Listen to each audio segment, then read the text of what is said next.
So if you go right back before percussion fire, iron pyrite, before the Copper Age, Stone Age and earlier, you've got primitive friction fire, rubbing sticks together.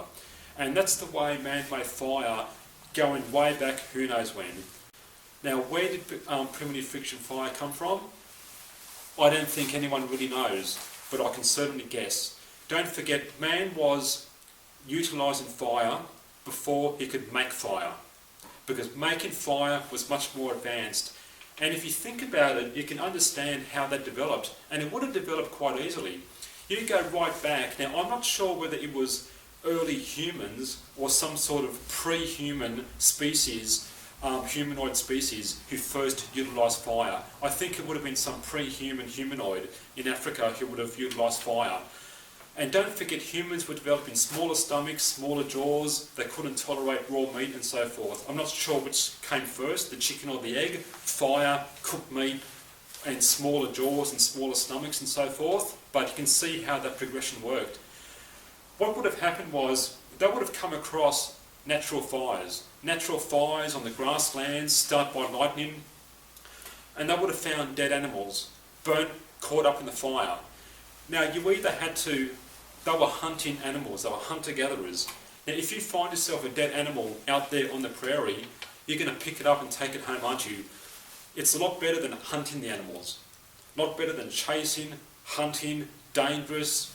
People got broken legs, people hurt themselves and so forth. Those early humans had many injuries. Almost every skeleton of those early humans had broken bones and they were crippled and so forth.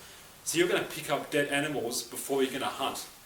Now if they've died in a fire, that meat is going to be burnt in the fire, i.e. cooked. It's going to be cooked or partially cooked. When they take that meat and eat it, they're going to think, wow, that's not bad. What's this?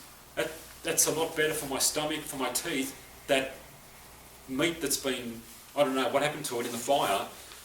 Those early humans are going to want to get more animals that have been burnt and so forth. So how do you cook the meat? I mean, they would have had to have then utilised a fire. And it wouldn't take long for them to realise how to do that. First of all, they would have to find fire once a fire came through. Now, likely they would have been finding coals and so forth. It wouldn't take them long to realise that when the wind blows up, these coals start to glow and the fire can start again and spread. So they're going to pick up these black hot things and blow on that and make it red and start a fire. Put dry grass on there, blow it and make a fire. I can imagine, even for early humans, you wouldn't have to be very smart for that to happen fairly quickly. Maybe in a few generations people would work out how to utilise that fire. I'm still not talking about making fire. Making the fire is still further down the track. But utilising fire, picking up coals, blowing on that thing, and then obviously you would keep the fire going. They would have family members in the clan who would just do nothing else but keep the fire going. And it's my theory that that's how shelter would develop. I think shelter developed from fire. Why? Because even animals don't like being in the rain. You know, even animals will just hunker down and wait for the rain to stop. And it wouldn't take long to realise that if you have a fire and something on top of the fire, keeping it dry, then comes a roof. And if you stay under the roof, you're going to be dry. Well, that's nice. I'm not getting wet. My fire's going, so a shelter develops. So how did primitive fire start? It's anyone's guess. I can imagine you would have had some of these humanoids or early humans with sticks. Where's fire? Where does fire come from? What happens when you rub your hands? Already warm. I'm cold actually here. I just put my jacket on before. It wouldn't take even pre-humans, these humanoids, to realise you get warm, friction, you get two sticks. Where does fire come from? You can just imagine, I can just imagine on the plains of Africa, some of these humanoids rubbing sticks. Where does fire come from? Oh, that's hot, that's warm. Rub a bit more, it gets black. Bit of smoke, keep rubbing. So I think that's my theory of how primitive friction fire started. So that's the progression of fire. You utilise fire from natural fires. That's where you found that you can eat cooked meat. It's a lot better for your stomach, for your smaller teeth, smaller jaws. You want to keep cooking meat. Then you keep a fire going, you find it, the wind blows a fire, so then you know you can blow coals back in the fire. Then somehow they would have made fire themselves, friction fire.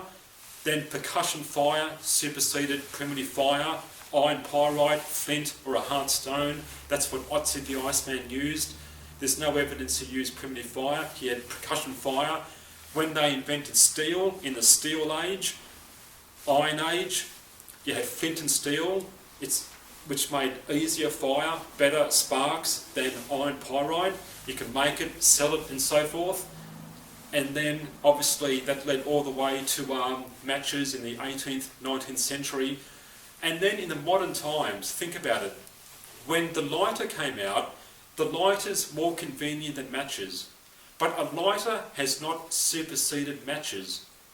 Just look at today's world. Matches are still available, you can still buy them, they're still popular, they're still used. Matches haven't been superseded by lighters. They're both convenient, and a lighter's more convenient. Primitive fire was superseded by percussion fire. Percussion fire was superseded by matches. A lighter has not superseded matches, that's why you can use both. There are people who don't like matches, think, don't take matches with you, a lighter's enough. I believe in matches and a lighter because they're both products still used. Matches haven't been superseded, they've still got a use. But primitive fire was superseded, as I said, more than 5,000 years ago, and Otzi the Iceman was the evidence for that. And that's why I think primitive fire today is a waste of time, unless you just want to do it as a hobby on the weekends to reenact.